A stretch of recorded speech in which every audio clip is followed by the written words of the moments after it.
CPI data was just released today, and I'm going to break it all down for you guys. My name is Matt Garland, NMLS number 58700, but better known as MG the Mortgage Guy. Welcome back to the channel. Make sure you guys like, comment, share, subscribe. Hit the bell for notifications every day, 4 p.m. Eastern Standard Time. You heard the bell. Every day, 4 p.m. Eastern Standard Time, we're dropping new videos, and make sure you guys pick up House Hackonomics, how to house hack your way to wealth. Go to mgbookstore.com to pick up your books today. All right, so let's talk CPI data. CPI data was released today, and it was better than expected. This is great news for mortgage rates. If you follow me on Instagram, MG the Mortgage Guy, you hear me all the time always talking about how important these reports are. So let's break this down for you guys real quick with a quick market update. So first of all, for those of you who don't know what CPI stands for or what CPI is, this is the Consumer Price Index.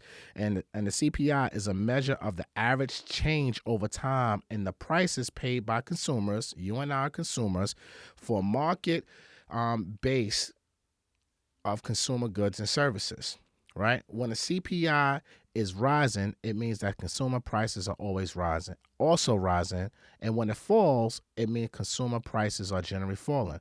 Like, long story short, this basically means a higher CPI indicates higher inflation, while a falling CPI indicates lower inflation or even deflation. And that's what's happening right now. Now, some of the categories that are included in this CPI data are food and beverages, housing, apparel, transportation, medical care, recreation, education, communication, and other goods and services, right? So pretty much everything that we're spending all our money on in today's world. Now, the current CPI, right now, the annual change in the CPI was 7.1% for the 12-month period ending November 2022, dropping from the previous month's reading of 7.7. Now, this was less than what economists had expected, so this is great news. I think they was expecting the report to be around 7.3%, and it came in right around 7.1%, which this is great news. Again, this is now decreasing, right? So if you guys look at where the inflation was, it was over 8% about 60 days ago, and then in November, it dropped to 7.7, now to 7.1. Now, also what happened during that time, interest rates had dropped. And a lot of people always ask me, yo, Matt, how are inflation and mortgage rates related? Well, first of all, inflation doesn't directly affect mortgage rates. It can indirectly cause mortgage rates to increase or decrease, which happened in November when that CPI went from 8.2% to 7.7%. We saw interest rates at that time in November, interest rates were around 7.375% for a 30-year fixed conforming conventional mortgage. And if you were buying investment properties, forget about it. You were 10%, and in some cases, especially if you was doing what like DSCR loans and hard money, you were definitely at 12, 13%.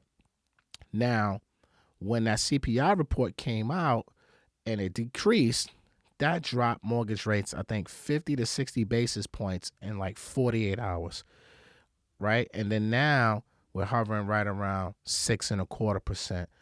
In today's market. What's today? December 13th. The national average is around 6.25%. So we're down over 100 basis points from a month ago where rates were, and this has to do with the inflation report and the CPI continuing to decrease. Now, what I follow, now the CPI, before I go into this, the CPI, I want to reiterate this. The CPI is definitely important. Inflation is very important.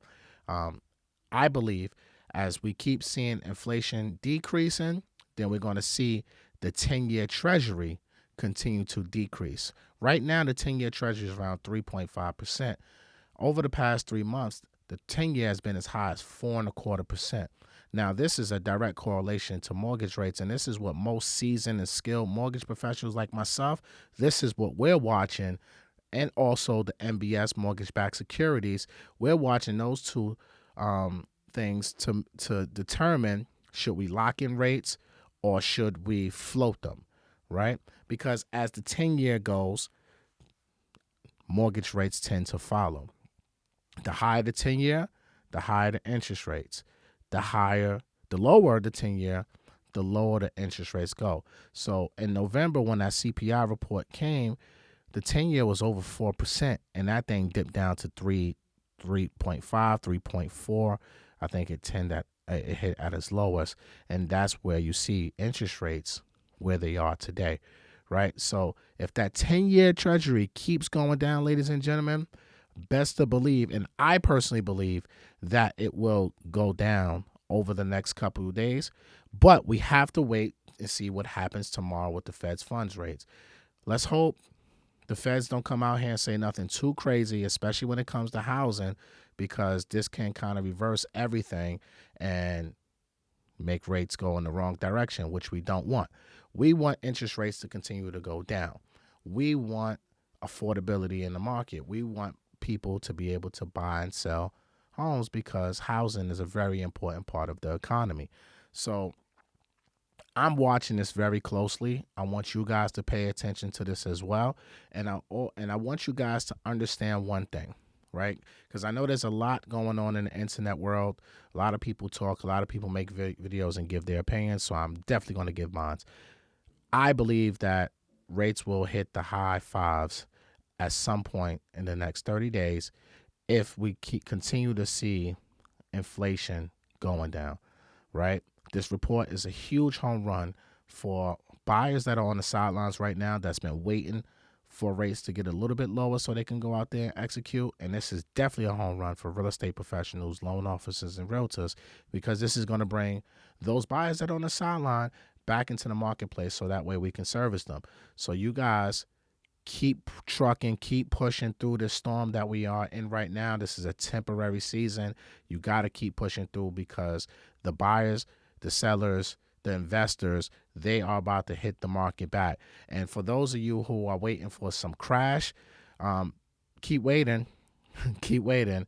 But I'm trying to tell you right now, if come next year, the CPI data is continuing to decrease, we will see mortgage rates hit back to 5, and we will see a whole flood of buyers re-enter the market and go back out there and buy, which ultimately will keep house prices still appreciating. Year over year, home prices are almost around 10% nationally. So what do you think is going to happen when those rates get back in the 5s and maybe touch the 4s?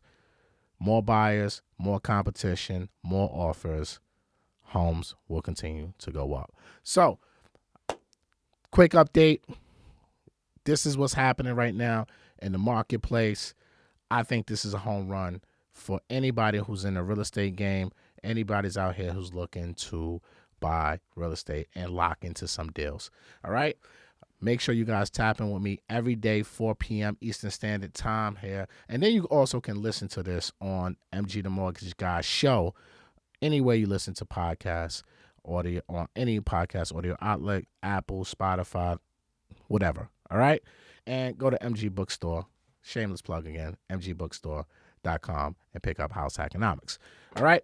Matt Garland, NMLS number 58700, but better known as MG the Mortgage Guy. Peace.